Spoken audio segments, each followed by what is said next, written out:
Monday, April 13th. This is for math, and we are going to be on lesson 90. I hope you had a great Easter, and I hope that you got to get some candy or something yesterday. We're going to do reducing fractions part 2. Now, we talked about fractions and reducing fractions here a couple weeks back, a couple days back, I feel like. These equivalent fractions on the board that are pictured here are the same thing. Now these are the 8ths, 1/8, all right?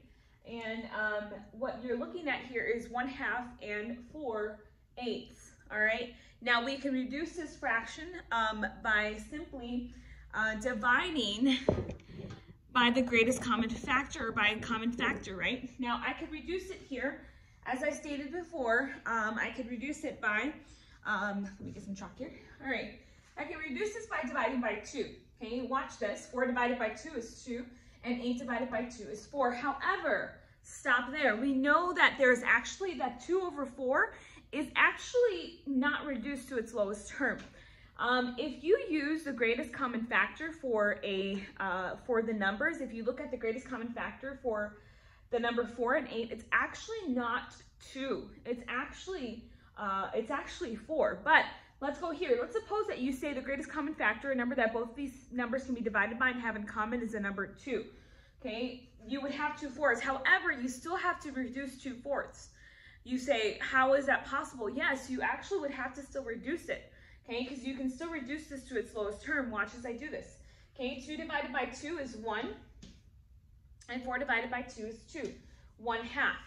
So now that fraction 4/8 is reduced to the lowest term. Now I could have avoided these 2 steps already. I could have avoided this right here. Okay, you don't want to do this. What you can do to avoid and to make it easier on you and to do less work is to find the greatest common factor and divide by that greatest common factor. So looking here, the greatest common factor for 4 and 8 is actually 4. So let's work this problem and see if we would get the lowest terms, or reduce that fraction to lowest terms. Okay, 4 divided by 4 is 1. 8 divided by 4 is 2. Notice how I got the same answer and I skipped a step by just simply finding the greatest common factor. It's very, very important to note, if you know the greatest common factor for both of those numbers, divide it by that, all right?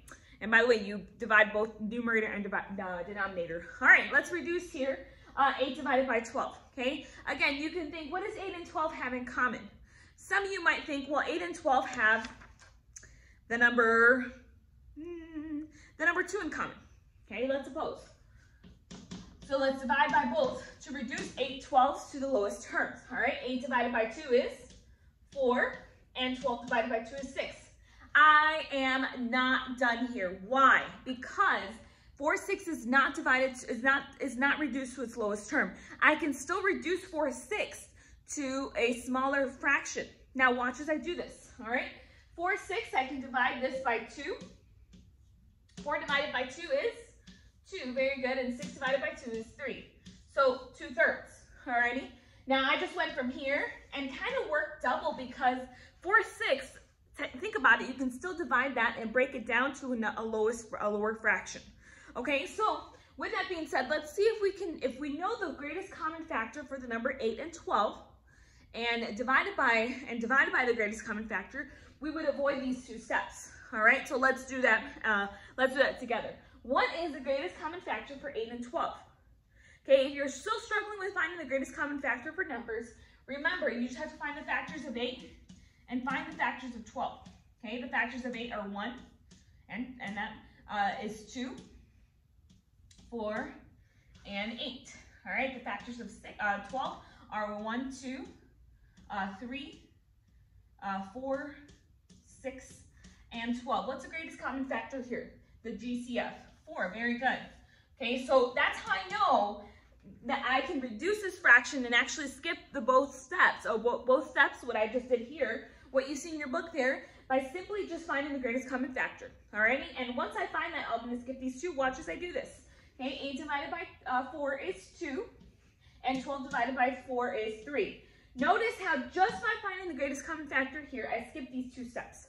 Okay, How do I know if a fraction can still be reduced, Mrs. Campos, like right here? Well, if you have two numbers like these two that are number one, even numbers, okay, that gives you a big hint, okay, you can still reduce, okay?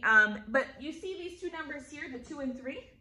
These two numbers are not even, they're not both even. So there's no way you can divide a number by them anymore, okay? So I just wanted to point that out. Let's do some lesson practice here.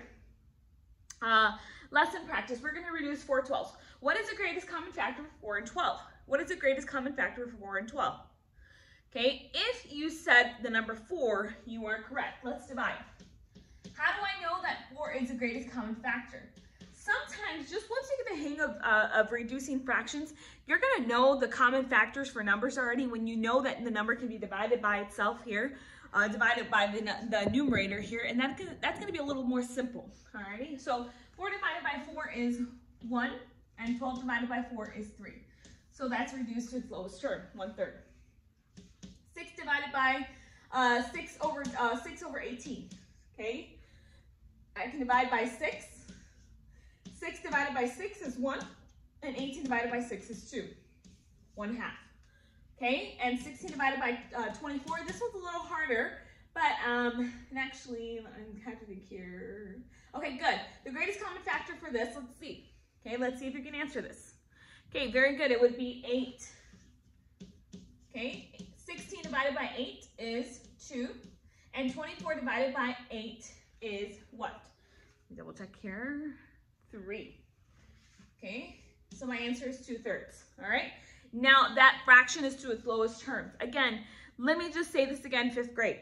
Okay, when you're reducing the fractions, you need to make sure that you look at the fraction and say, okay, have I reduced this fraction to its lowest term? How do I know that I've reduced it to its lowest term? Because number one, like I said, they're not even numbers. Okay, both the numerator and denominator are not even numbers. And then another thing is that they are not, no other number can be divided by both the numerator and the denominator, the same number, okay? Hope that makes sense to you.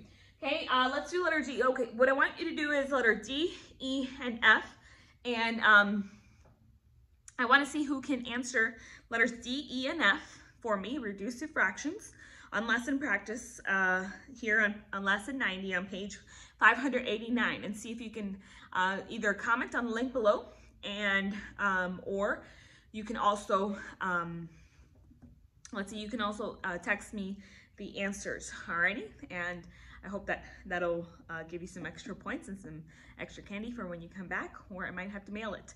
All right, letter G, 7 over 16 plus 1 over 16. How do I do this problem? Well, just add like normal. Alrighty, 7 plus 1 is 8.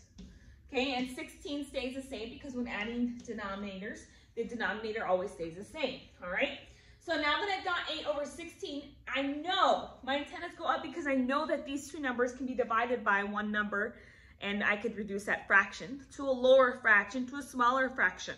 That's what reducing means. So 8 and 6 have a greatest common factor. What's that greatest common factor? Very good, the number 8. All right, so we're going to divide both of them by the number 8. Okay, 8 divided by 8 is 1, and 16 divided by 8 is 2. So my answer is 1/2. 1/2. All right, let's go to letter J. Letter J.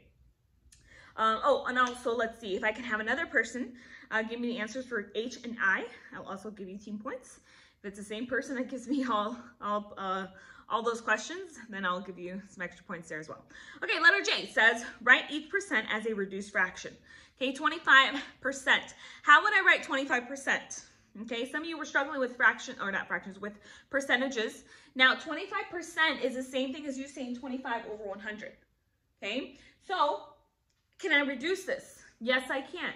Okay, what's the greatest common factor for both of these? What can both of these be divided by? The number 25. Alrighty, the number 25. So let's divide it by 25. 25 divided by 25 is 1, and 100 divided by 25 is 4. So my answer is 1/4. 1/4. All right, so let's see if you can answer somebody else. I'll have a third person if you want to either comment the answers here on the link here below, or you may also message them to me for letter K and letter L. All right. And then today for work, you're gonna do written practice, numbers 1 through 30. Alrighty, make sure you're doing it carefully because I know on your test that you get sent home, and you do them at home, you need to be really careful. Alrighty, to do them carefully. Don't just do your work really sloppily. Okay. So if you have any questions, let me know, and I hope you have a great day. Bye bye.